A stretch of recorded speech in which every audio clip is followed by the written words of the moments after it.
అందరికి ముందుగా నమస్కారం. మనము ఎకానమీలో వృద్ధి మరియు అభివృద్ధి, గ్రోత్ అండ్ డెవలప్‌మెంట్ అనే టాపిక్‌ని డిస్కస్ చేస్తున్నాం. దీనిలో భాగంగానే మన గత క్లాస్‌లో ఈ వృద్ధి మరియు అభివృద్ధి పదాల యొక్క అర్థాలని ఎంతో డీటెయిల్‌గా డిస్కస్ చేయడం జరిగింది. అయితే మనం ఈ క్లాసులో ఈ వృద్ధి మరియు అభివృద్ధి సంబంధించి అంటే ఒక్కో అంశం గురించి ఎంతో డీటెయిల్‌గా డిస్కస్ చేయబోతా ఉన్నాం. అంటే మనం గత క్లాసులో వృద్ధి మరియు అభివృద్ధి పదాలకు సంబంధించి అర్థాన్ని ఎంతో డీటెయిల్‌గా డిస్కస్ చేయడం జరిగింది. మనం ఈ క్లాసులో వృద్ధి మరియు అభివృద్ధి యొక్క కాన్సెప్ట్‌ని డిస్కస్ చేయబోతా ఉన్నాం. అంటే మొదటగా గ్రోత్ అంటే వృద్ధి యొక్క కాన్సెప్ట్‌ని డిస్కస్ చేస్తాం. అనంతరము అభివృద్ధి అంటే డెవలప్‌మెంట్ యొక్క కాన్సెప్ట్‌ని డిస్కస్ చేయడం జరుగుతుంది. ఓవరాల్‌గా వృద్ధి అంటే ఏంటి? అభివృద్ధి అంటే ఏంటి? అనే దాని గురించి కాన్సెప్ట్ వేలో మనం ఈ క్లాస్‌లో డిస్కస్ చేయబోతా ఉన్నాం. మొదటగా వృద్ధి, ఆర్థిక వృద్ధి గురించి డిస్కస్ చేయబోతా ఉన్నాం. రైట్. ఎకనమిక్ గ్రోత్, ఆర్థిక వృద్ధి. మీకు సాధారణంగా తెలుసు. వృద్ధి, గ్రోత్ ఉందంటే అర్థం ఏంటి? సింపుల్‌గా చెప్పాలంటే ఉత్పత్తిలో వచ్చే పెరుగుదలనే ఉత్పత్తిలో వచ్చే పెరుగుదలనే వృద్ధి అంటారు. ఏమంటారు? ఉత్పత్తిలో ఉత్పత్తిలో వచ్చే పెరుగుదలనే పెరుగుదల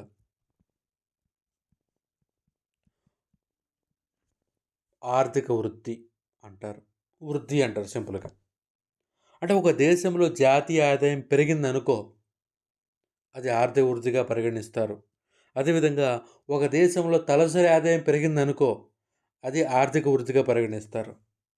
ఇక సింపుల్‌గా మన మాటల్లో, సొంత మాటల్లో ఎగ్జాంపుల్ చెప్పాలనుకుంటే, ఫర్ ఎగ్జాంపుల్ ఒక రైతు ఉన్నాడండి.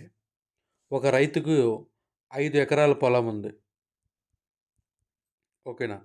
ఈ 5 ఎకరాల పొలంలో మొదటి సంవత్సరము అంటే first year, second year, third year, fourth year ఇలా చూసుకుందాం.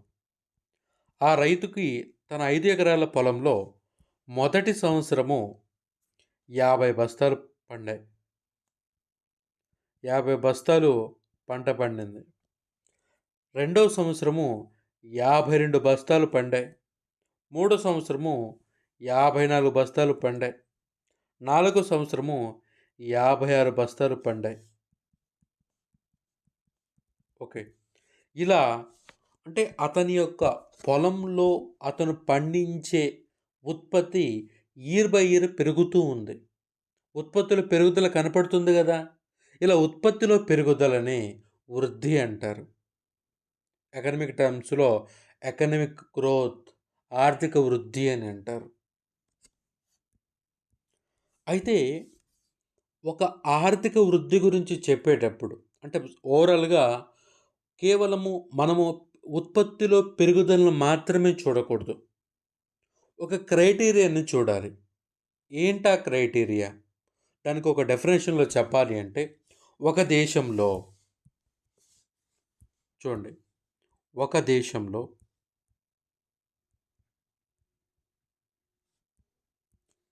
దీర్ఘకాలంలో వాస్తవ తలసరి ఉత్పత్తిలో వచ్చే పెరుగుదలే ఆర్థిక వృద్ధి అంటారు.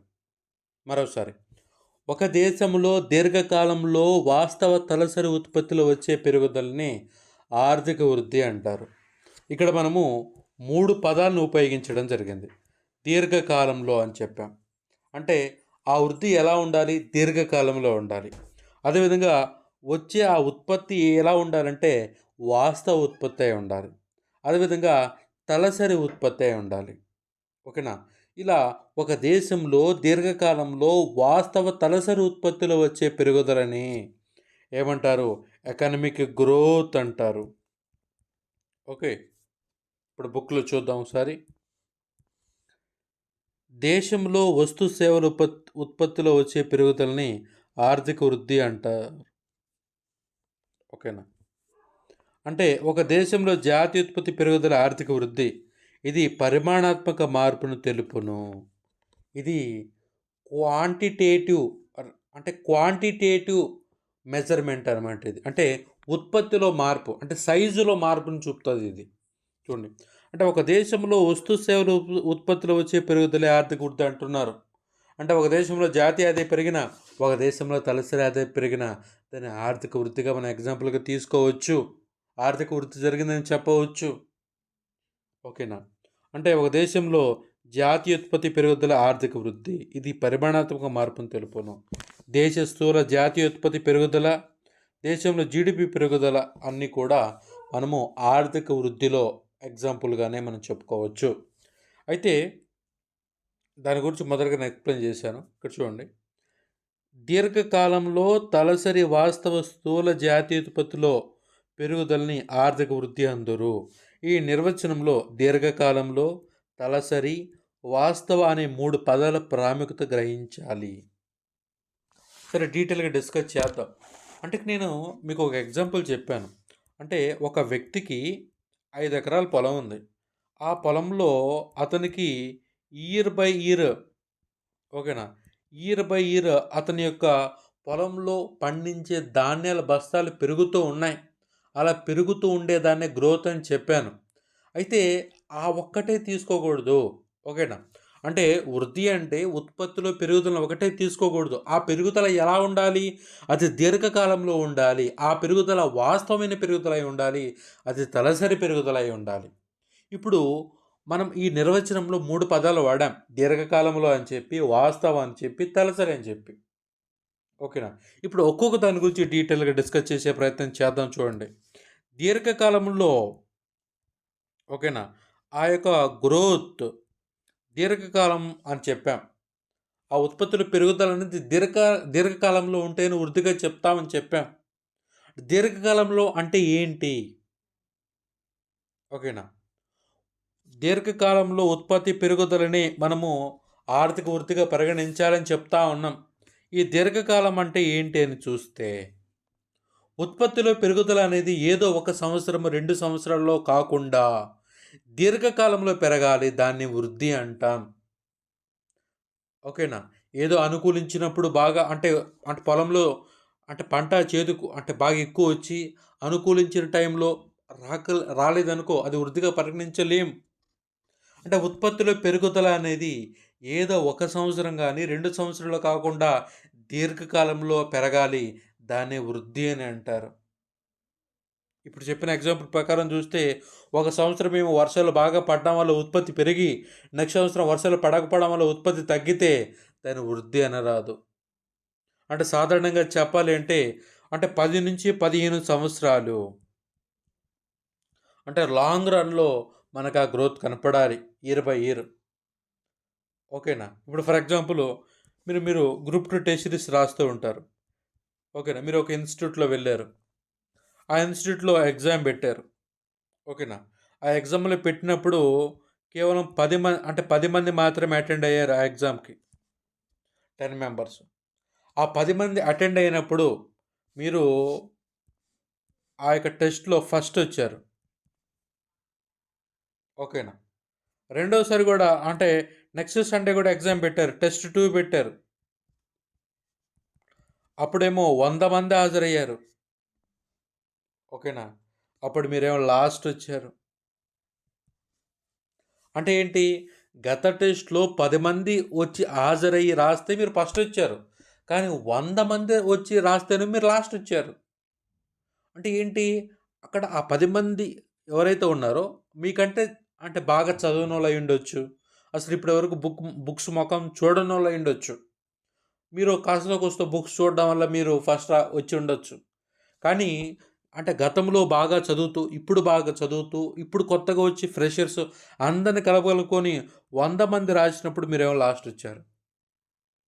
అంటే మీ చదువులో గావచ్చు, మీ మార్క్స్‌లో గావచ్చు, ఒక క్రమమైనటువంటి పెరుగుదల లేదు. దీన్ని వృత్తిగా చెప్పలేము. 10 మంది రాసినా, 100 మంది రాసినా మీరు టాప్ 10లో ఉంటే అది గ్రోత్‌గా పరిగణిస్తారు. అంటే పెరుగుదల అనేది లాంగ్ రన్‌లో ఉండాలి. దాన్నే వృద్ధిగా పరిగణిస్తారు. వర్షాలు పడడం వల్ల కానీ, వ్యాపార చక్రాల వల్ల కానీ పెరుగుదల ఉండడం వృద్ధి కాదు. చూడండి ఇప్పుడే చూడండి. వర్షాలు వర్షాలు పడడం వల్ల కానీ, రెండోది వ్యాపార చక్రాల వల్ల కానీ వృద్ధి వృద్ధి నమోదైతే అది వృద్ధిగా పరిగణించరాదు. అంటే వర్షాలు పడడం వల్ల అంటే ఏంటి, నేను ఆల్రెడీ ఎగ్జాంపుల్ చెప్పాను. అంటే ఒక సంవత్సరం బాగా వర్షపడడం వల్ల వ్యవసాయ ఉత్పత్తి బాగా వచ్చి, మరో సంవత్సరం వర్షాలు బాగా పడకపోవడం వల్ల వ్యవసాయ వృద్ధి సరిగా జరగకపోవడం వల్ల ధాన్యాలు ఉత్పత్తి సరిగా లేకపోతే దాన్ని వృద్ధిగా పరిగణించాం. వర్షాలు పడినా పడకపోయినా ఆ యొక్క ధాన్యాల ఉత్పత్తి క్రమం అనేది గ్రోత్ ఉంటూనే ఉండాలి. ఓకేనా? ఏదో ఒక అంశం మీద అది ఆధారపడి ఉండకూడదు. రెండవది వ్యాపార చక్రాలు అంటున్నాం. వ్యాపార చక్రాలు అంటే ఏంటి అంటే, మార్కెట్లో చూస్తే కొన్ని సందర్భాల్లో ధరలు పెరుగుతాయి, కొన్ని సందర్భాల్లో ధరలు తగ్గుతాయి. ధరలు పెరిగినప్పుడేమో వృద్ధి పెరిగి, ధరలు తగ్గినప్పుడేమో అంటే పెరుగుదల తగ్గితే, చూడండి వ్యాపార చక్రాలు దేనికి సంబంధించిందంటే మార్కెట్లోని ధరలకు సంబంధించింది. ఓకేనా? కొన్ని సందర్భాల్లో మార్కెట్లో వస్తు ధరలు పెరుగుతాయి. వస్తు ధరలు పెరిగినప్పుడేమో పెరుగుదల ఉండి, వస్తు ధరలు తగ్గినప్పుడు పెరుగుదల తగ్గితే దాన్ని కూడా వృద్ధిగా పరిగణించాం.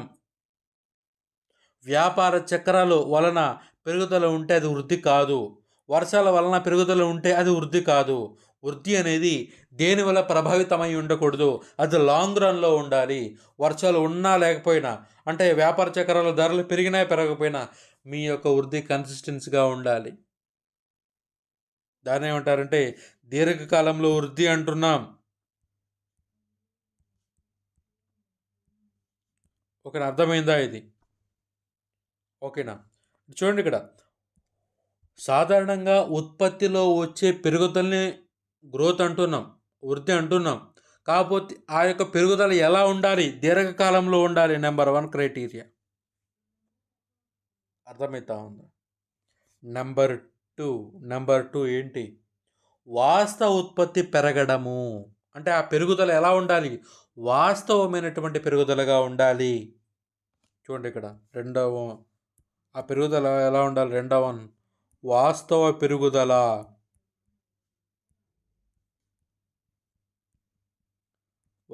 పెరుగుదల. అంటే ఏంటి? మార్కెట్లో ధరలు పెరగడం వలన ఉత్పత్తి పెరగకూడదు.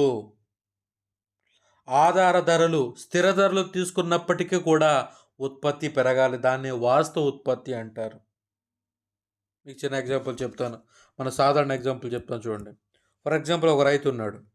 ఒక రైతు తన పొలంలో ఫస్ట్ ఇయర్లో అతను ఎంత పండించాడు? 10 బస్తాలు పండించాడు. ఓకేనా? 10 బస్తాలు. అయితే బస్తా ధర ఎంత? బస్తా ధర 100 రూపాయలు. ఓకేనా? అప్పుడు అతనికి ఆదాయం ఎంత వస్తుంది? 1000 రూపాయలు. అవునా? అంటే నెంబర్ 1. రెండోది సెకండ్ ఇయర్ చూద్దాం.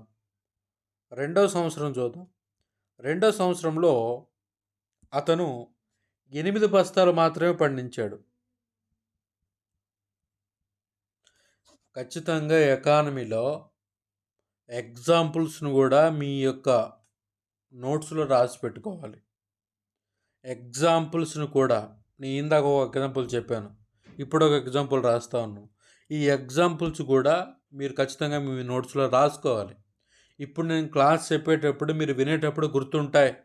ఒక 10 రోజుల తర్వాత, ఒక 20 రోజుల తర్వాత అది గుర్తుండదు, ఆ కాన్సెప్ట్ గుర్తు ఉండదు. ఇలా ఎగ్జాంపుల్ చెప్పేటప్పుడు ఇవి కూడా నోట్ చేసుకోవాలి.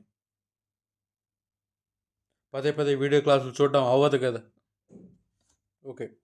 రెండో సంవత్సరం ఆయన 8 బస్తాలు మాత్రమే పండించాడు. కానీ అప్పుడు బస్తా ధర ఎంత ఉంది చూడండి.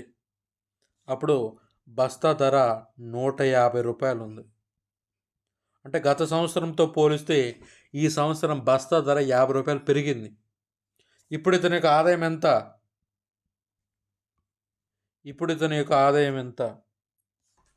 1200. చూడండి, ఇక్కడ మీరు క్లియర్గా అబ్జర్వ్ చేస్తే మొదటి సంవత్సరంలో ఇతను 10 బస్తాలు పండించాడు. రెండవ సంవత్సరంలో కేవలం 8 బస్తాలు మాత్రమే పండించాడు. అంటే 2 బస్తాలు తక్కువ పండించాడు. కానీ అతని ఆదాయం చూడండి, ఆదాయంలో గ్రోత్ కనపడుతుంది. ఇక్కడ అంటే గతంలో అంటే 1000 రూపాయలు అతనికి వస్తే ఇప్పుడు 1200 వచ్చాయి. అంటే 200 అంటే 200 రూపాయలు అతనికి ఇప్పుడు అంటే అదనంగా గ్రోత్ వచ్చింది అతని ఆదాయంలో. కానీ ఇక్కడ రియల్‌గా చూస్తే, రియల్‌గా చూస్తే అంటే మార్కెట్‌లో ధరలు పెరగడం వల్ల అతని ఆదాయం పెరిగింది. కానీ అతని ఉత్పత్తిలో పెరుగుదల ఉందా అంటే లేదు. ఉత్పత్తిలో పెరుగుదల లేకపోగా పెరుగుదల తగ్గింది. అయినప్పటికీ అతనికి 200 లాభం వచ్చింది గత సంవత్సరంతో పోల్చుకుంటే. దానికి కారణం ఏంటి?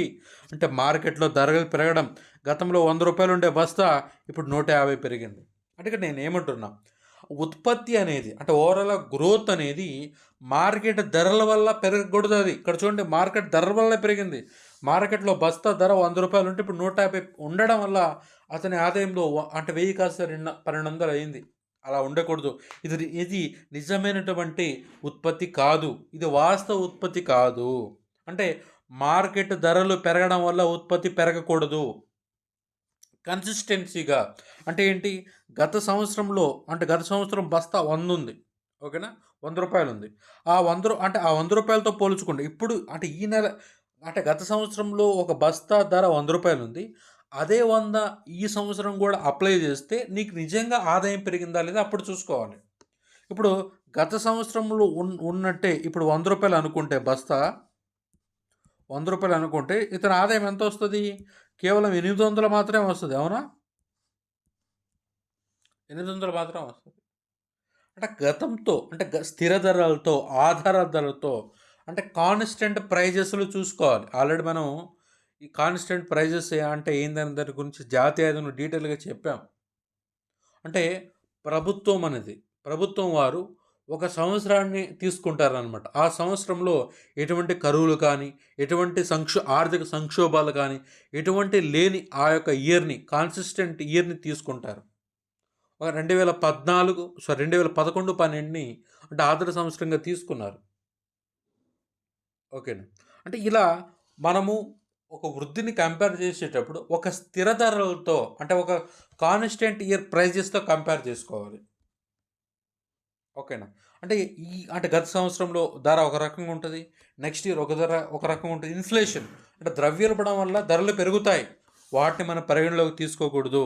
అంటే మార్కెట్ ధరలు పెరగడం వల్ల జాతీయ ఆదాయం పెరిగితే అది వృద్ధి కాదు. ఆధార సంవత్సర ధరలలో అంటే కాన్స్టెంట్ ఇయర్ ప్రైజెస్‌లో స్థిర ధరలలో ఉత్పత్తి పెరగాలి. దాన్ని వాస్తవ ఉత్పత్తి అంటారు. అంటే అంటే కేవలం అంటే ఉత్పత్తిలో వచ్చే పెరుగుదల వృద్ధి కాదు. ఆ ఉత్పత్తిలో పెరుగుదల ఎలా ఉండాలి అంటే అది వాస్తవ ఉత్పత్తి అయి ఉండాలి. అంటే ఒక స్థిర సంవత్సరానికి సంబంధించినటువంటి ధరలతో కంపేర్ చేసినప్పటికి కూడా ఆ గ్రోత్ అంటే దాంట్లో పెరుగుదల కనపడితేనే దాన్ని వృద్ధిగా మనం పరిగణించాలి.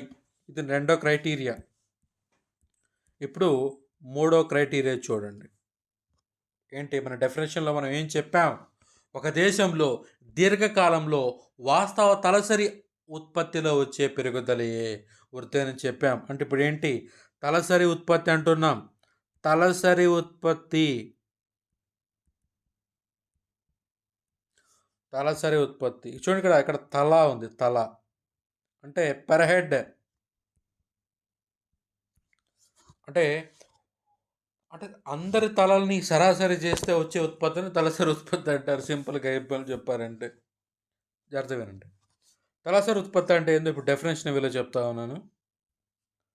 దేశంలో జనాభా పెరగడం వల్ల ఉత్పత్తి పెరిగితే అది వృద్ధి కాదు. సరే దీన్ని కూడా ఒక ఎగ్జాంపుల్ చెప్పేస్తాను. మనకు అర్థమవుతుంది డీటెయిల్‌గా. ఫర్ ఎగ్జాంపుల్ ఒక 100 మంది కష్టపడ్డారు. ఒక 10 మంది కష్టపడ్డారు. ఒక 10 మంది కష్టపడడం వల్ల ఒక 20 వస్తువులు తయారు చేశారు. ఓకేనా. వస్తువు ధర రూ. 10.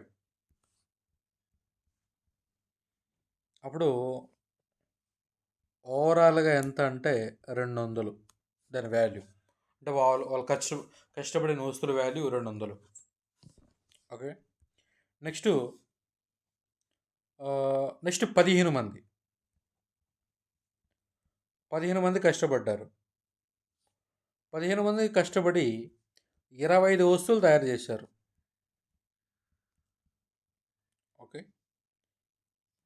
అప్పుడు వాళ్ళు తయారు చేసిన దాని విలువ ఎంత అయింది? 250. అంటే ధర 10. ఓకే, చూడండి ఇక్కడ వస్తువుల్లో వస్తువుల్లో పెరుగుదల ఉంది. అంటే గతంలో 20 ఉంటే, గతంలో 20 వస్తువులు ఉంటే ఇప్పుడు 25 వస్తువులు అయినాయి. దానివల్ల 200 గతంలో వాల్యూ ఉంటే, ఓవరాల్ వాల్యూ, మ్యానుఫ్యాక్చరింగ్ వాల్యూ ఇప్పుడు 250 అయింది. అంటే వాళ్ళు తయారీలో, అంటే గత ఇయర్తో కంపేర్ చేస్తే ఈ ఇయర్ తయారీలో వాల్యూలో పెరుగుదల ఉంది, గ్రోత్ ఉంది ఇక్కడ. అంటే వస్తువులో కూడా, అంటే ఆదాయంలో గ్రోత్ ఉంది, అదే వస్తువులో కూడా గ్రోత్ ఉంది. కానీ గతంలో 10 మంది మాత్రమే 10 మంది మాత్రమే 10 మంది మాత్రమే కష్టపడితే ఈసారి 15 మంది కష్టపడ్డారు. ఇంకా డీటెయిల్గా అర్థం కావాలంటే ఇప్పుడు 20 అంటే 10 మంది 20 వస్తువులు తయారు చేశారు, అవునా? ఈ 20 వస్తువులను అమ్మితే 200 వచ్చాయి. ఈ 200ని వాళ్ళందరికీ పంచాలి, అవునా? ఆ 200 ఈ 200ని ఈ 10 మందికి పంచాలంటే ఎంత పంచుతావు నువ్వు? అంటే ఒక్కొక్కరికి 20 రూపాయలు వస్తాయి ఇక్కడ. ఇక్కడ చూడండి, ఈ 250 రూపాయలని 15 మందికి పంచాలంటే ఇక్కడ ఒక్కొక్కరికి వచ్చేది 16 రూపాయలు మాత్రమే. అంటే తలసరి లభ్యత తగ్గిందా లేదా? అంటే ఓవరాల్గా మీరు గమనించాల్సింది ఏంటంటే సగటు ఉత్పత్తి పెరిగితేనే అది వృద్ధి. సగటు ఉత్పత్తి ఇక్కడ పెరగట్లేదు. ఓకేనా? ఇక్కడ అంటే 10 మంది 20 వస్తువులను తయారు చేశారు. ఇక్కడ 15 మంది 25 వస్తువులు మాత్రమే తయారు చేశారు. అంటే ఐదుగురు పెరగడం వల్ల కేవలం 5 వస్తువులు మాత్రమే అదనంగా పెరిగాయి. గతంలో 10 మంది 20 వస్తువులు తయారు చేశారు. ఇప్పుడు 15 మంది అంటే 15 మంది కేవలం 25 వస్తువులు మాత్రమే తయారు చేశారు. అంటే సగటు ఉత్పత్తి ఇక్కడ చూడండి, ఇక్కడ చూస్తే మనకు 2గా కనపడుతుంది, ఇక్కడ చూస్తే 1.5గా కనపడుతుంది సగటు ఉత్పత్తి. ఓకేనా? అంటే 2 ఎలా వస్తుందంటే ఈ 2 ఇంటూ ఈ 10 మందిని వేసుకోండి, 20 వస్తువులు. ఈ 1.5 ఇంటూ ఈ 15 మంది వేసుకోండి, 25 వస్తుంది. అంటే సగటు ఉత్పత్తి ఎలా ఉంది అంటే ఒక్కొక్కడు అంటే ఇక్కడ 10 మంది ఉన్నప్పుడు ఒక్కొక్కడు 2 వస్తువులు తయారు చేశారు. కానీ ఇక్కడ 15 మంది ఉన్నప్పుడు ఒక్కొక్కడు 1.5 వస్తువు మాత్రమే తయారు చేస్తున్నాడు. అదేవిధంగా వాళ్ళకి వచ్చే ఆదాయం కూడా తగ్గింది. అంటే 10 మంది 20 వస్తువులు తయారు చేసినప్పుడు ఒక్కొక్కటి 20 రూపాయలు వచ్చింది. అదే అంటే 15 మంది 25 వస్తువులు తయారు చేసినప్పుడు ఒక్కొక్కటి 16 రూపాయలు వస్తూ ఉంది. అంటే దేశంలో జనాభా పెరగడం వల్ల ఉత్పత్తి పెరిగితే అది వృద్ధి కాదు. అంటే ఇక్కడ ఆదాయం పెరిగింది, వస్తువులు పెరిగాయి, ఇది పాయింట్ కాదు. ఇక్కడ జనాభాను కూడా చూసుకోవాలి, ఎంతమంది ఆ ఉత్పత్తిలో పాల్గొన్నారు. అంటే సగటు ఉత్పత్తి పెరిగితేనే అది వృద్ధి. ఆ విషయాన్ని ఇక్కడ డీటెయిల్గా గమనించాలి. అదేవిధంగా అంటే మన మొత్తం దేశం యొక్క జాతీయ ఆదాయం, నేషనల్ ఇన్కమ్ ఏదైతే ఉందో, ఈ జాతీయ ఆదాయం పెరుగుదల అనేది వృద్ధిగా పరిగణించరాదు. ఈ జాతీయ ఆదాయం మొత్తాన్ని కూడా దేశ జనాభాతో భాగించాలి. దేశ జనాభాతో భాగిస్తే మనకు అప్పుడు తలసరి ఆదాయం వస్తుంది, పర్ క్యాపిటల్ ఇన్కమ్. ఈ పర్ క్యాపిటల్ ఇన్కమ్ పెరిగితే వృద్ధిగా పరిగణించాలి. ఓవరాల్గా ఒక దేశంలో దీర్ఘకాలంలో వాస్తవ తలసరి ఉత్పత్తులు వచ్చే పెరుగుదలే వృద్ధి అని మీకు ఇక్కడ చెప్పడం జరిగింది. ఇక్కడ నేను మీకు ఎక్స్ప్లెయిన్ చేసినటువంటి అంశాలని ఒక్కొక్కటిగా మనం బుక్లో చూద్దాం. నెంబర్ 1, జాతీయ ఉత్పత్తి పెరుగుదల అనేది వ్యాపార చక్రాల వల్ల తాత్కాలికంగా పెరగవచ్చు, అది ఆర్థిక వృద్ధి కాదు. జాతీయ ఉత్పత్తి పెరుగుదల దీర్ఘకాలంలో కొనసాగాలి, అప్పుడే అది ఆర్థిక వృద్ధి కనిపించుకుంటుంది. నెంబర్ 1. నెంబర్ 2, జాతీయ ఉత్పత్తి కంటే జనాభా వేగంగా పెరిగితే తలసరి ఆదాయం తగ్గిపోవును, కాబట్టి జనాభా పెరుగుదల కంటే స్థూల జాతీయ ఉత్పత్తి వేగంగా పెరగాలి, అందుచేత తలసరి స్థూల జాతీయ ఉత్పత్తి ఆధారంగా ఆర్థిక వృద్ధిని నిర్వచించరి. నెక్స్ట్, ధరలు పెరగడం వల్ల జాతీయ పెరగవచ్చు, అది నామమాత్రపు జాతీయ ఆదాయమగును, అది ఆర్థిక వృద్ధి కాదు. ఈ ధరల పెరుగుదల ప్రభావం తొలగించి స్థిర ధరల్లో వాస్తవ జాతీయాన్ని లెక్కిస్తారు. వాస్తవ జాతీయ ఆదాయం పెరుగుదల ఆర్థిక వృద్ధి. ఓకేనా? అంటే ఇక్కడ వృద్ధిని టోటల్గా జాతీయ ఆదాయం కోణంలో చెప్పాడు ఇక్కడ బుక్లో. అంటే జాతీయ ఆదాయాన్ని తీసుకొని చెప్పడం జరిగింది. ఇక్కడ మనం ఓన్ ఎగ్జాంపుల్స్ని మనం తీసుకోవడం జరిగింది. నెంబర్ 1 చూడండి, ఏ దేనికి సంబంధించింది? ఏ అనేది దీర్ఘకాలంలో వృద్ధికి సంబంధించింది. అంటే జాతీయ ఆదాయం పెరుగుదల అనేది వ్యాపార చక్రాల వల్ల ఉండకూడదు. అంటే ఒక సంవత్సరం ధరలు పెరగడం వల్ల జాతీయ ఆదాయం పెరగడము, నెక్స్ట్ సంవత్సరం ధరలు తగ్గడం వల్ల జాతీయం తగ్గడం, అలాంటి దాన్ని వృద్ధిగా పరిగణించరాదు. అంటే వ్యాపార చక్రం వల్ల ప్రభావితం అవ్వకుండా, అంటే కన్సిస్టెంట్గా, అంటే ఒక నిలకడగా వృద్ధి కొనసాగినట్లయితే జాతీయ ఆదాయం పెరుగుదల కొనసాగినట్లయితే జాతీయ ఆదాయంలో దాన్ని వృద్ధిగా పరిగణిస్తారని చెప్తా ఉన్నారు ఇక్కడ. నెంబర్ 2 బి దేనికి సంబంధించింది? ఇది ఇది తలసరికి సంబంధించింది. అంటే తలసరి పెరుగుదలకు సంబంధించింది. అంటే ఏంటి? జాతీయోత్పత్తి అనేది కొన్ని సందర్భాల్లో జనాభా పెరగడం వల్ల జాతీయోత్పత్తి పెరగరాదు. జనాభా పెరిగినప్పటికీ ఇక్కడ చూడండి, మరోసారి చూడండి, జాతీయ ఉత్పత్తి జనాభా వేగంగా పెరిగి తలసరి ఆదాయం తగ్గిపోవును. అంటే మీకు ఎగ్జాంపుల్ చెప్తా చూడండి. ఫర్ ఎగ్జాంపుల్, ఒక 100 మంది ఉన్నారండి ఒక దేశంలో అనుకుందాం. ఈ 100 మంది కష్టపడి ఒక 100 రూపాయలు సంపాదించారు. ఆ దేశంలో 100 మంది 10 మందే ఉన్నారు. అంటే ఆ 10 మంది కష్టపడడం వల్ల వాళ్ళ దేశానికి జాతీయ ఆదాయం అంటే 100 రూపాయలు వచ్చింది. అవునా? 100 రూపాయలు వచ్చినప్పుడు ఈ 100 రూపాయలు వచ్చినప్పుడు పర్ క్యాపిటల్ ఇన్కమ్ ఎంత ఉంటుంది? అంటే తలసరి ఆదాయం ఈ 100ని 10తో డివైడ్ చేయాలి. అంటే ఒక్కొక్కరికి ఎంత వస్తుంది? 10 రూపాయలు వస్తుంది. ఓకేనా? నెక్స్ట్ 15 మంది. ఇప్పుడు ఆ దేశంలో జనాభా పెరిగారు. జనాభా పెరగడం వల్ల ఆ దేశం యొక్క జాతీయ ఆదాయము 120 పెరిగింది. జాతీయ ఆదాయం పెరిగింది, బాగానే ఉంది. ఎందుకు పెరిగింది? అంటే గతంలో 10 మంది ఉంటే ఆ దేశంలో 15 మంది పెరిగారు జనాభా. అంటే 5 పెరిగారు. ఓకేనా? దానివల్ల జాతీయ ఆదాయం 120 పెరిగింది. ఓకేనా? ఇప్పుడు తలసరి ఆదాయం ఎంత? అంటే 120 15 వేయాలి. అంటే 8 రూపాయలు. ఈ పెర్ క్యాపిటల్ ఇన్కమ్ చూడండి. అంటే జనాభా పెరగడం వల్ల జాతీయ ఆదాయం పెరుగుతుంది. ఇలా జనాభా పెరగడం వల్ల జాతీయ ఆదాయం పెరగడం వల్ల పెర్ క్యాపిటల్ ఇన్కమ్ తగ్గుతుంది. కాబట్టి మనము జనాభా పెరుగుదలను కూడా లెక్కలో తీసుకోవాలి. అది పాయింట్. ఇది చూడండి, జాతీయ ఉత్పత్తి కంటే జనాభా వేగంగా పెరిగి తలసరి ఆదాయం తగ్గిపోవును. తగ్గిపోయిందా? 10 రూపాయలు ఉండేది, జనాభా పెరగడం వల్ల 8 రూపాయలు తగ్గింది. కాబట్టి జనాభా పెరుగుదల కంటే స్థూల జాతీయోత్పత్తి వేగంగా పెరగాలి. అందుచే తలసరి స్థూల జాతీయోత్పత్తి ఆధారంగా ఆర్థిక వృద్ధిని నిర్వచించాలి. తలసరి పెర్ క్యాపిట్ అంటే తలసరిగా తీసుకోవాలని చెప్తాను. తలసరి జీడిపిని తీసుకోవాలి. అదే పర్ క్యాపిటల్ ఇన్కమ్, తలసరి ఆదాయం తీసుకోవాలి. నెక్స్ట్, ధరల పెరుగుదల వల్ల జాతీయ ఆదాయం పెరగవచ్చు అంటే వాస్తవాన్ని చెప్తా ఉన్నాం. అంటే ఏంటి? ఒక కాన్స్టెంట్ ఇయర్ ప్రైజెస్ని తీసుకొని జాతీయ ఆదాయం లెక్కించాలంటున్నారు. ధరల పెరగడం వల్ల జాతీయ ఆదాయం పెరగవచ్చు, అది నామమాత్రపు జాతీయ ఆదాయం అంటే నామినల్ నేషనల్ ఇన్కమ్, అది నామినల్ జీడిపి. అలా కాకుండా అది ఆర్థిక వృద్ధిగా పరిగణించరు.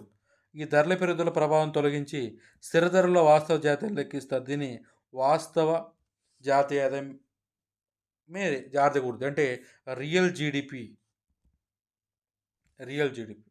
అంటే నామినల్ నేషనల్ ఇన్కమ్ అనేది ఆర్థిక వృద్ధి కాదు. దాంట్లో ధరల పెరుగుదల అనే అంశం ఉంటుంది. కాబట్టి రియల్ నేషనల్ ఇన్కమే ఆర్థిక వృద్ధిగా పరిగణించాలి. దాంట్లో పెరుగుదల వస్తేనే ఆర్థిక పెరుగుదలగా పరిగణించాలంటున్నారు ఇక్కడ. రైట్. నెక్స్ట్ చూడండి, ఒక దేశంలో వృద్ధి జరుగుతుందా లేదా? అంటే అసలు వృద్ధి అంటే ఏంది ఇప్పటివరకు చూసాం. ఒక జాతి వినాలి, కాన్సెప్ట్ జాగ్రత్తగా వినాలి. మీరు మిగతా క్లాసెస్ ఎలా వింటున్నారో నాకు తెలియదు, కానీ జాతీయ ఆదాయం అనేది ఎంత కాన్సెప్ట్ ఓరియంటెడ్గా ఉంటుందో ఈ గ్రోత్ అండ్ డెవలప్మెంట్ కూడా అంతే కాన్సెప్ట్ ఓరియంటెడ్గా ఉంటుంది. చాలా క్లిష్టంగా ఉంటుంది జాగ్రత్తగా వినకపోతే. ఒక దేశంలో వృద్ధి జరుగుతుందా లేదా అని తెలుసుకోవడం కోసం దేన్ని ఉపయోగిస్తే మంచిదంటారు? దేన్ని ఉపయోగిస్తే? జీడిపినా, 2 జిఎన్పినా, గ్రాస్ డొమెస్టిక్ ప్రొడక్టా, గ్రాస్ నేషనల్ ప్రొడక్ట్. జీడిపి అంటే ఏంటి, జిఎన్పి అంటే ఏంటి, ఎంతో క్షుణ్ణంగా మనం జాతీయ ఆదాయం టాపిక్లో చూసాం. అయితే ఇప్పుడు ఒక దేశంలో వృద్ధి జరుగుతుందా లేదా అని దేన్ని ఉపయోగిస్తే మనకు తెలుస్తుంది, అంటే దేన్ని ఉపయోగిస్తే మంచిది అంటారు. అంటే వృద్ధి అంటే ఇప్పటివరకు చూసాం, అంటే ఒక దేశంలో దీర్ఘకాలంలో వాస్తవ తలసరి ఉత్పత్తులు వచ్చి పెరుగుతున్నాయి అంటున్నాం. 3 పదాలను క్రైటీరియాగా తీసుకుంటున్నాం. ఆ 3 పదాల్లో సరిగ్గా అప్లై అవ్వాలి అంటే ఈ రెండిట్లో దేన్ని ఉపయోగిస్తే కరెక్ట్గా ఒక దేశంలో వృద్ధి జరుగుతుందా లేదని మనకు తెలుస్తుంది అంటే ఇక్కడ 2 అంశాలు ఉన్నాయి. ఏంటి? Closed economy, open economy. Closed economy అంటే ఏంటి? ఓపెన్ ఎకానమీ అంటే ఏంటి? క్లోజ్డ్ ఎకానమీ అంటే ఒక దేశం అనేది ఇతర దేశాలతో ఎటువంటి వ్యాపార సంబంధాలు పెట్టుకోకుండా, ఇతర దేశాలతో వ్యాపారం చేయకుండా, ఈ దేశం నుంచి ఎగుమతులు పంపేయకుండా, ఇతర దేశాల నుంచి దిగుమతులు తెచ్చుకోకుండా ఉన్నట్లయితే దాన్ని క్లోజ్డ్ ఎకానమీ కలిగినటువంటి దేశంగా చెప్తాం. ఓపెన్ ఎకానమీ అంటే ఏంటి? ఒక దేశం విదేశాలతో విచ్చలవిడిగా వ్యాపారాలు చేస్తూ ఉంటే, విచ్చలవిడిగా ఎగుమతులు దిగుమతులు చేసుకుంటూ ఉంటే దాన్ని ఓపెన్ ఎకానమీ అంటాం. సరే, ఇప్పుడు ఇక్కడ 2 క్రైటీరియాస్ ఉన్నాయి. అంటే ఒక దేశంలో వృద్ధి జరుగుతుందా లేదా అనేది అంటే తెలుసుకోవాలంటే దేన్ని ఉపయోగించాలి అనే దాని గురించి ఇక్కడ 2 క్రైటీరియా తీసుకుంటే, క్లోజ్డ్ ఎకానమీలో అయితే జీడిపి తీసుకుంటే గ్రోత్ అనేది బాగా అర్థమవుతుంది. ఓపెన్ ఎకానమీలో అయితే జిఎన్పి తీసుకుంటే మనకు వృద్ధి సరిగా అంచనా వేయబడుతుంది. ఓకేనా?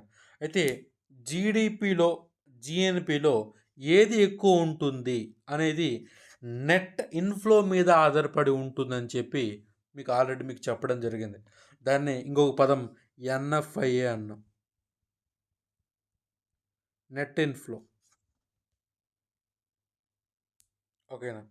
అంటే జీడిపిలో, జిఎన్పిలో ఏది ఎక్కువ ఉంటుంది అంటే అది నెట్ ఇన్ఫ్లోపై ఆధారపడి ఉంటుంది, నెట్ అవుట్ఫ్లో మీద ఆధారపడి ఉంటుంది. ఓకే, జాగ్రత్తగా వినండి. జీడిపి మరియు జిఎన్పి ఈ రెండిట్లో ఏది ఎక్కువ ఉంటుంది అనే దాని గురించి నెట్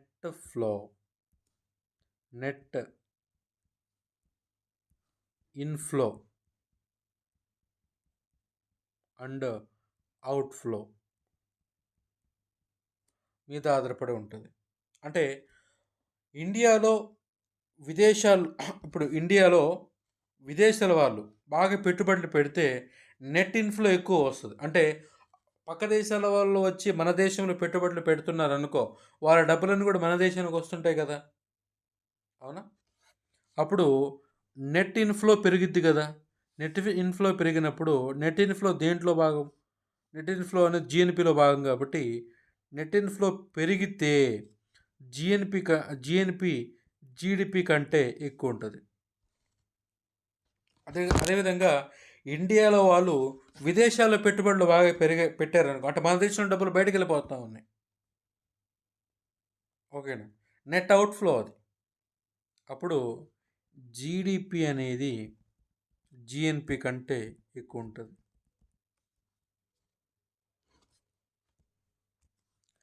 జాగ్రత్తగా వినాలి. ఇక్కడ కాన్సెప్ట్ ఎందుకు వచ్చింది, అసలు ఎందుకు మాట్లాడుతున్నాం అంటే, ఒక దేశంలో వృద్ధిని కొలిచేయడానికి అంటే దేన్ని తీసుకుంటే వృద్ధి బాగా కొలమానంగా ఉంటుంది అంటే ఇక్కడ మనకు రెండు ఆప్షన్స్ వచ్చాయి, జీడిపినా జిఎన్పినా అనేది.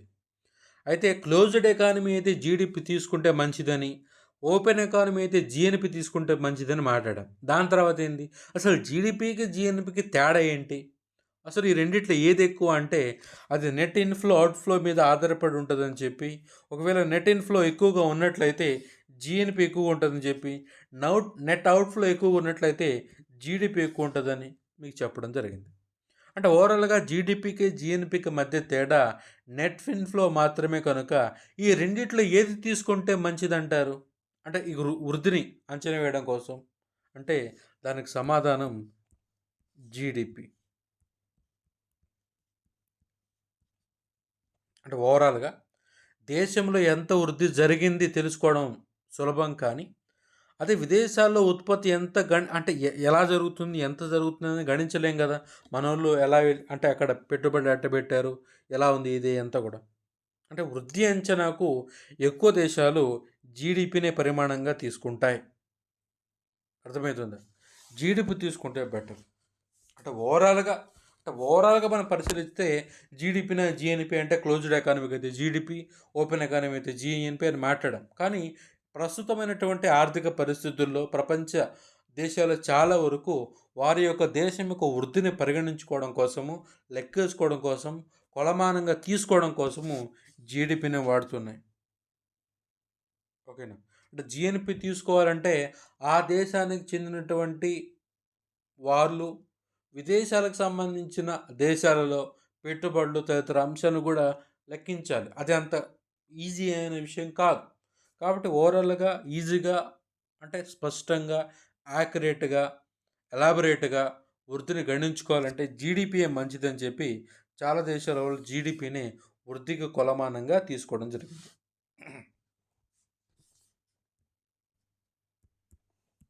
చూడండి ఇక్కడ అల్పస్థాయి నుంచి ఉన్నత స్థాయి సమతుల్యాన్ని చేరడాన్ని వృద్ధి అనవచ్చు.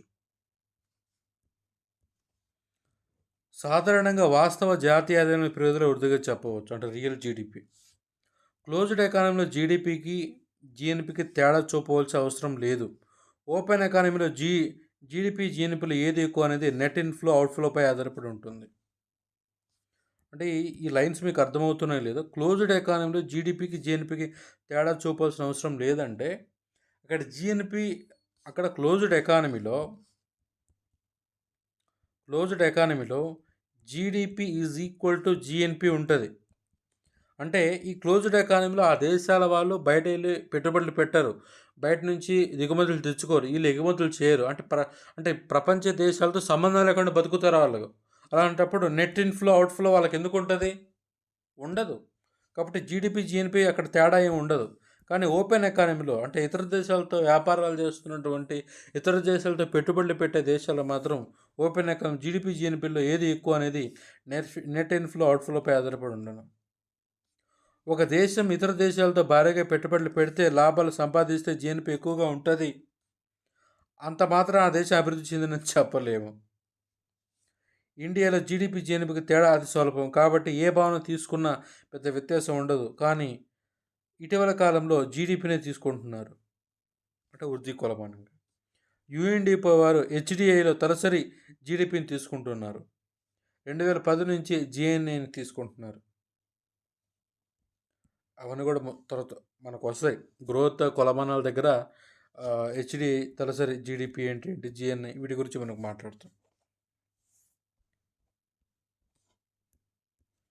సరే, ఇప్పటివరకు అంటే ఈ పేరా మీకు అర్థమైంది కదా? ఇప్పుడు ఎక్స్ప్లెయిన్ చేశాను, అదే ఇక్కడ మళ్ళీ చదివాను ఇక్కడ. ఓకేనా? కొలమానంగా ఇప్పుడు అన్ని దేశాలు చాలా వరకు జీడిపిని తీసుకుంటున్నాయి. రైట్. నెక్స్ట్ చూడండి, ఇక్కడ ఆర్థిక వృద్ధి సూచికలను ఇచ్చారు. అంటే ఆర్థిక వృద్ధి కొలమానాలు ఏంటి, ఏ అంశాలు ఆర్థిక వృద్ధి జరుగుతుందా లేదా అని తెలియజేస్తాయి. మనకు తెలిసింది ఇప్పుడే మాట్లాడుకున్నాం. దాంట్లో నెంబర్ 1 జీడిపి. జాగ్రత్తగా వినండి కాన్సెప్ట్. ఈ కాన్సెప్ట్ మళ్ళీ మనకు ఇది అంటాడుతుంటుంది. జీడిపి అంటే ఒక దేశంలో వృద్ధి జరుగుతుందా లేదా అని దేని బట్టి తెలుస్తుంది అంటే జీడిపి బట్టి తెలుస్తుంది. ఒక దేశంలో ఇయర్ జీడిపి పెరుగుతుంటే, ఒక దేశంలో GDP year by year GDP పెరుగుతుంటే అక్కడ వృద్ధి జరుగుతున్నట్లు మనం భావించాలి. ఓకేనా?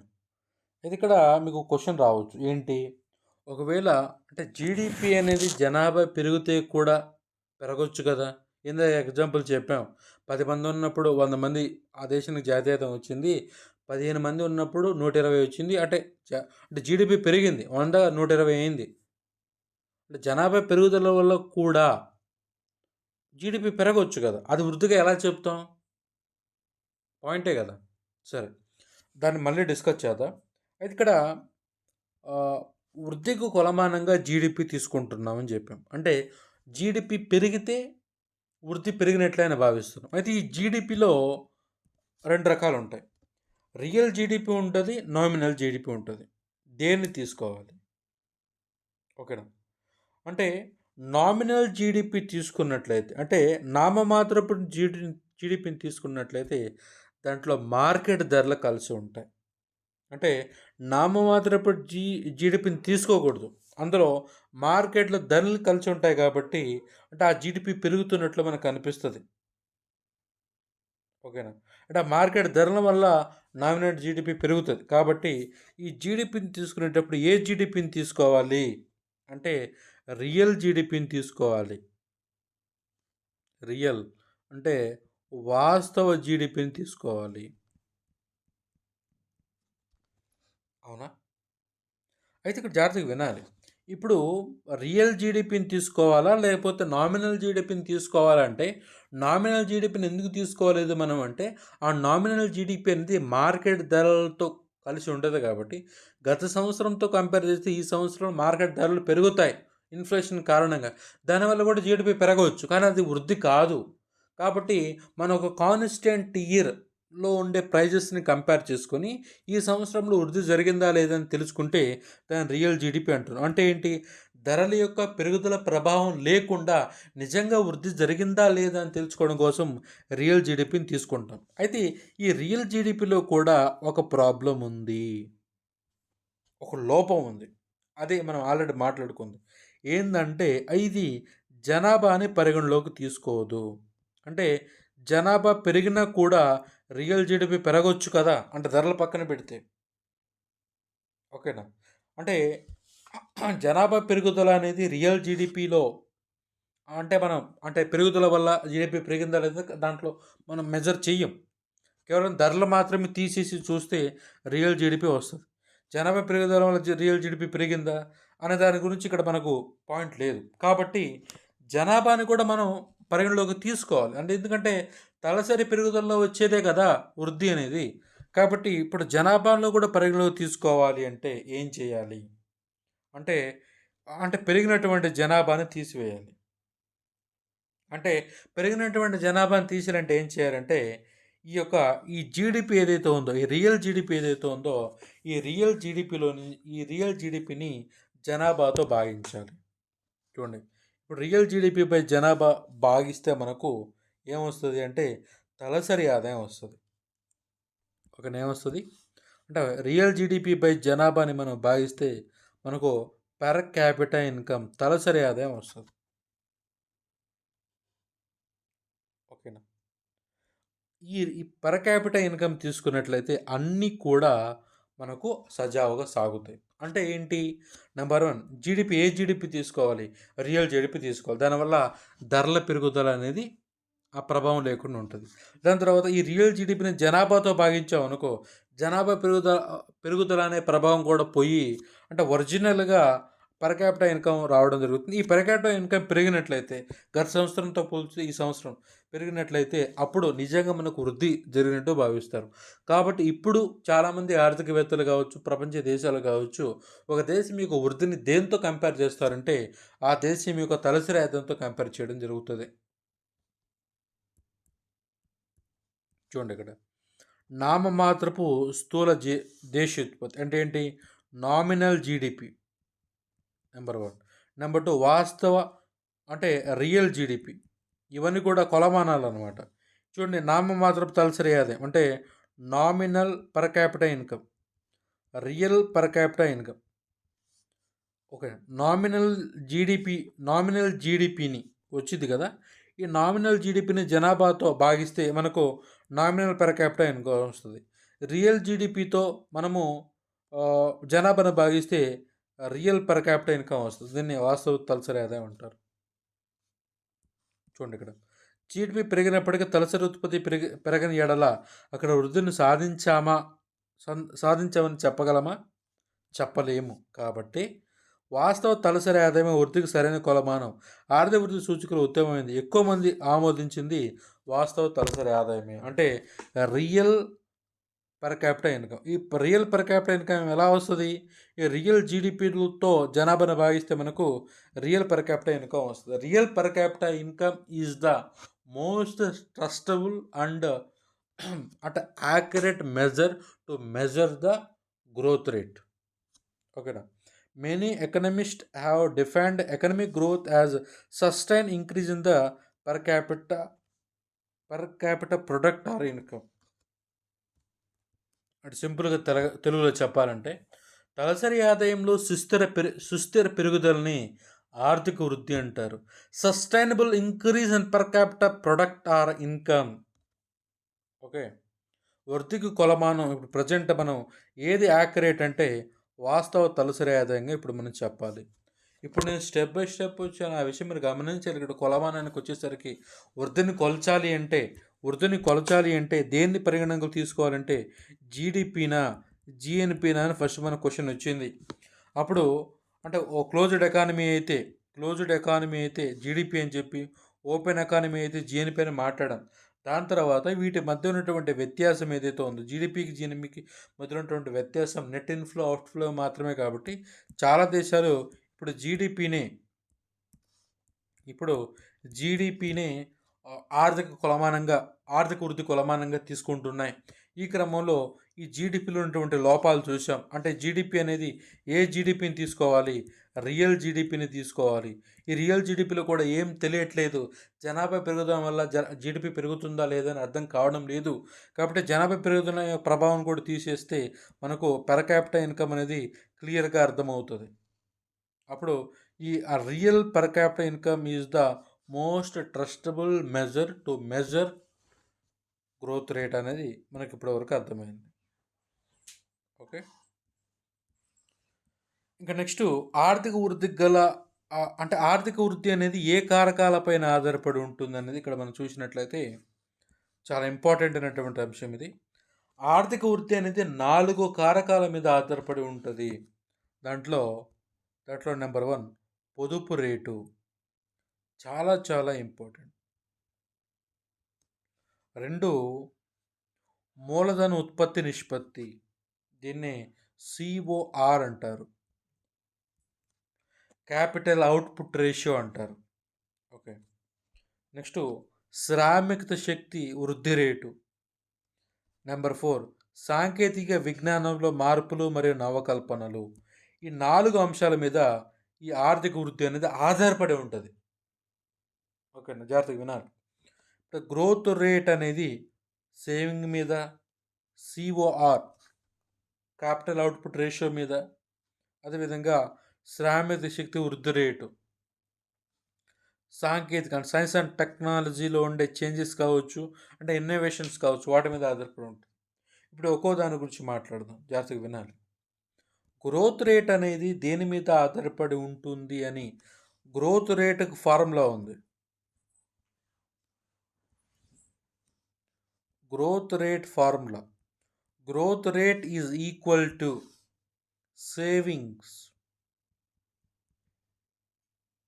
సేవింగ్స్ బై COR అంటారు.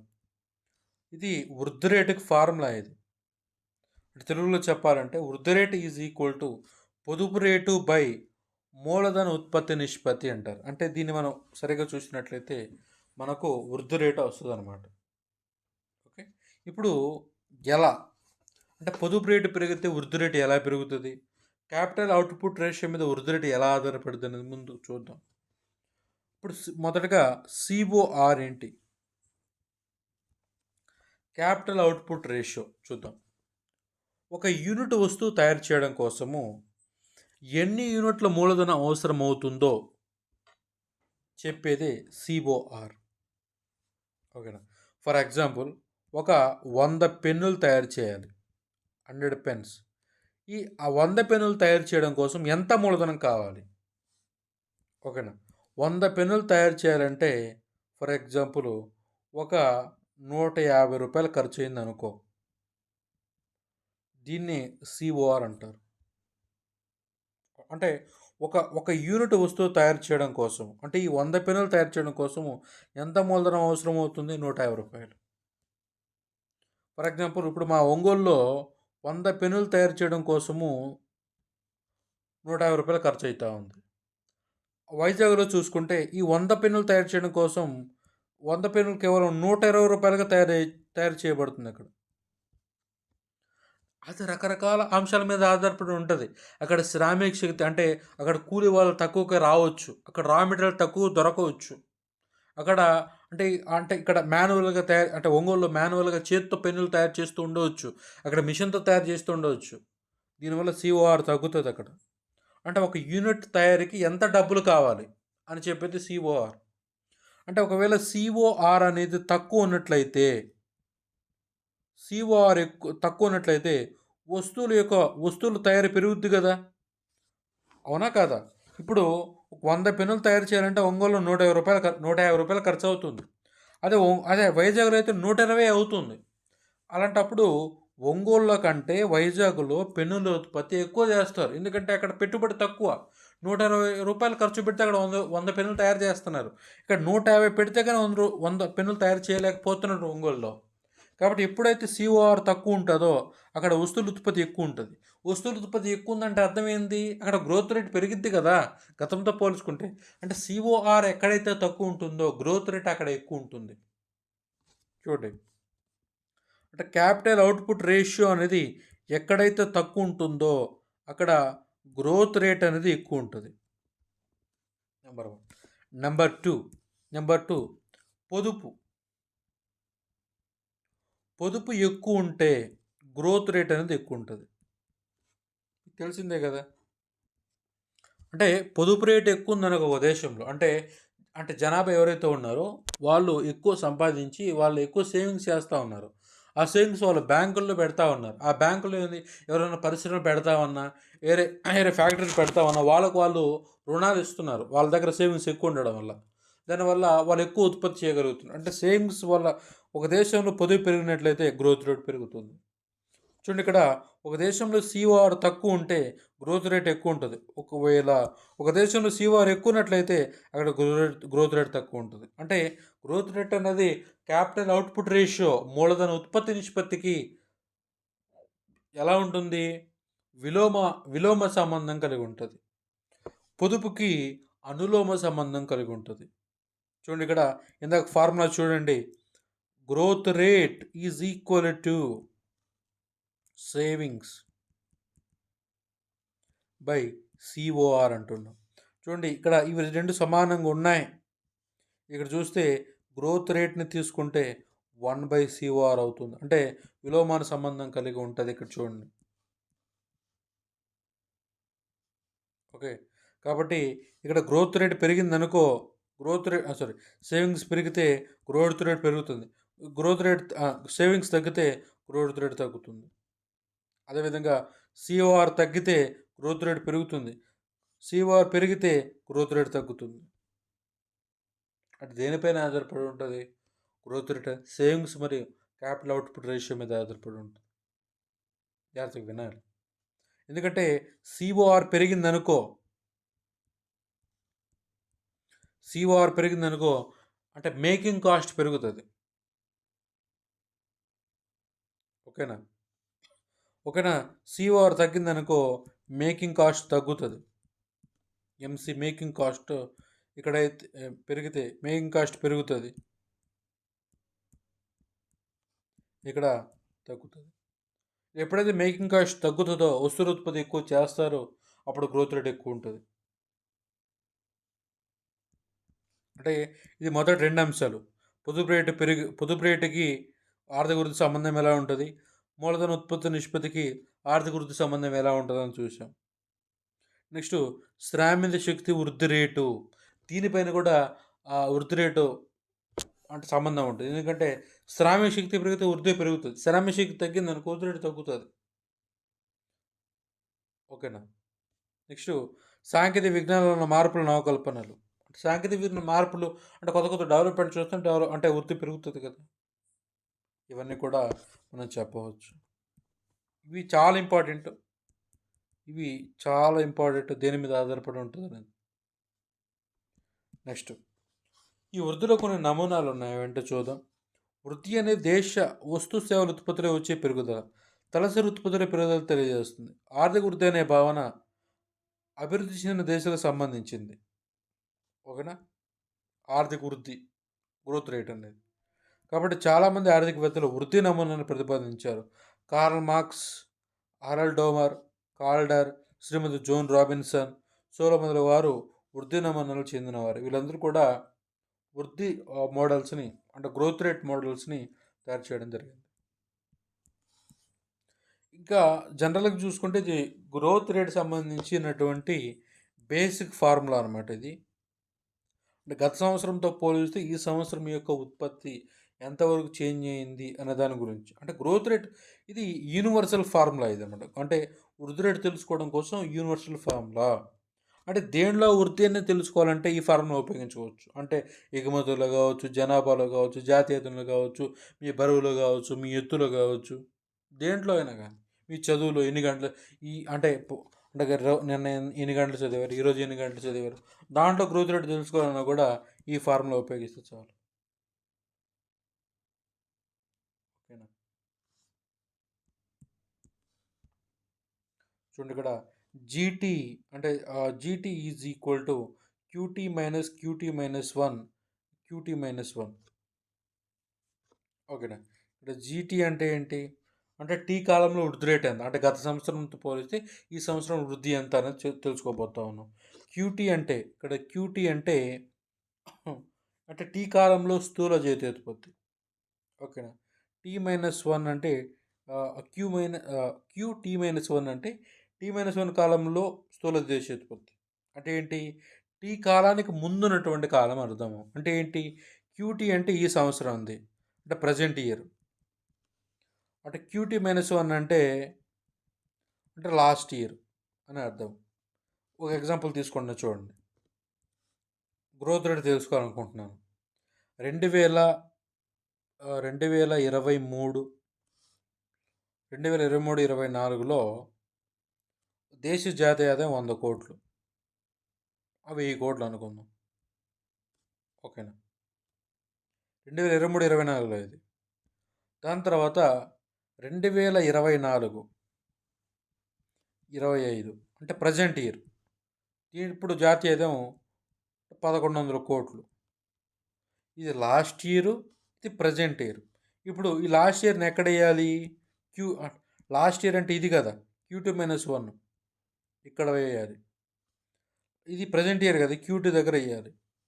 మళ్ళీ Q2 - 1 లాస్ట్ ఇయర్ని మళ్ళీ ఇక్కడ వేయాలి, ఇంటూ 100. క్యాల్కులేట్ చేద్దామా, చూద్దాం. సబ్స్టిట్యూట్ చేసి క్యాలిక్యులేట్ చేస్తే క్యూటీ అంటే ఎంత మనకు,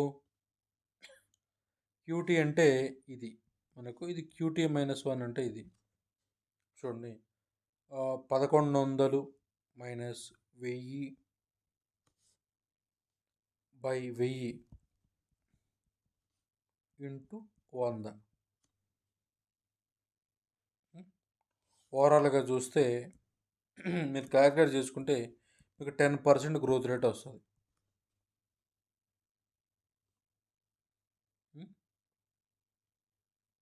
అంటే 1100లో 1000 తీసేస్తే 100, 100/1000 ఇంటూ 100 అంటే 0 క్యాన్సిల్ అయితే మొత్తం 10% గ్రోత్ రేట్ వస్తుంది. అంటే దేనికైనా కానీ గ్రోత్ రేట్ యొక్క యూనివర్సల్ ఫార్ములా ఇది. అంటే క్యూటీ అంటే ప్రజెంట్ ఇయర్, Q2 - 1 అంటే దాని ముందు, అంటే దేంతో కంపేర్ చేస్తున్నాం అనేది. అంటే ఇయర్ అనే కాదు, డే అయినా తీసుకోవచ్చు. క్యూటీ అంటే ఈరోజు, Q2 - 1 అంటే నిన్న. ఫర్ ఎగ్జాంపుల్ ఈరోజు ఒక 10 గంటలు చదివాం, నిన్న ఎన్ని గంటలు చదివాము, 8 గంటలు చదివాం. నిన్నటితో ఈరోజుతో కంపేర్ చేసి ఎంత గ్రోత్ రేట్ ఉంది ఎంత మీరు చేసుకోవచ్చు. ఓకే, ఇలా గ్రోత్ రేట్కి ఇది యూనివర్సల్ ఫార్ములా అనమాట. ఇక్కడ ఒక ఎగ్జాంపుల్ తీసుకున్నాం చూడండి. ఓకే, ఇది టోటల్గా వృద్ధి రేటుకు సంబంధించినటువంటి కాన్సెప్ట్ అనమాట ఇది. ఓకే, ఇది ఓవరాల్గా మనం చూడడం జరిగింది. చాలా డీటెయిల్గా మీకు ఎక్స్ప్లెయిన్ చేయడం జరిగింది. ప్రతి విషయాన్ని కూడా ఒక ఎగ్జాంపుల్ తీసుకుని చెప్పడం జరిగింది. ఓకేనా? మీరు నేను చెప్పే ప్రతి అంశాన్ని కూడా అంటే ఎగ్జాంపుల్స్ని ఖచ్చితంగా నోట్ చేసుకునే ప్రయత్నం చేయాలి. ఎందుకంటే లాంగ్ రన్లో మీకు ఆ కాన్సెప్ట్ అర్థం అవ్వాలి, అటు చూడగానే బుక్ చూడగానే మీకు అర్థం అవ్వాలి అంటే, మీకు గుర్తుండాలంటే కూడా మీరు ఆ ఎగ్జాంపుల్ని నోట్ చేసుకుంటేనే మీకు అది గుర్తుంటుంది. ఓకేనా? ఇవన్నీ కూడా కాన్సెప్ట్ ఓరియంటెడ్ టాపిక్స్ ఇవి. ఇవి కాన్సెప్ట్ బేస్డ్ కానీ రేపు క్వశ్చన్స్ అడుగుతాడు. వీటిలో కరెంట్ అఫైర్స్ ఏమి ఉండవు కాన్సెప్ట్లలో. అవునా? సరే, మనము ఈ క్లాసులో ఆర్థిక వృద్ధి ఎకనమిక్ గ్రోత్ సంబంధించి కాన్సెప్ట్ని చూసాం. మనం నెక్స్ట్ క్లాసులో ఎకనమిక్ డెవలప్మెంట్ అంటే ఆర్థిక వృద్ధికి సంబంధించి కాన్సెప్ట్ని చూస్తాం. ఓకే, నా ఎక్స్ప్లెనేషన్ ఓవరాల్గా మీరు చూశారు. ఇంత దూరం అంటే వీడియో చివరికి వచ్చారు. యూట్యూబ్లో చూస్తున్నటువంటి ప్రేక్షకులందరూ కూడా నా ఎక్స్ప్లెనేషన్ మీకు నచ్చినట్లయితే తప్పకుండా వీడియోని లైక్ చేసే ప్రయత్నం చేయండి. అదేవిధంగా మీకు ఏమైనా డౌట్స్ ఉంటే కామెంట్ చేయండి. అదేవిధంగా ఇప్పటివరకు మన ఛానల్ని ఎవరైనా సబ్స్క్రైబ్ చేయకపోతే తప్పకుండా సబ్స్క్రైబ్ చేసే ప్రయత్నం చేయండి. Thank you.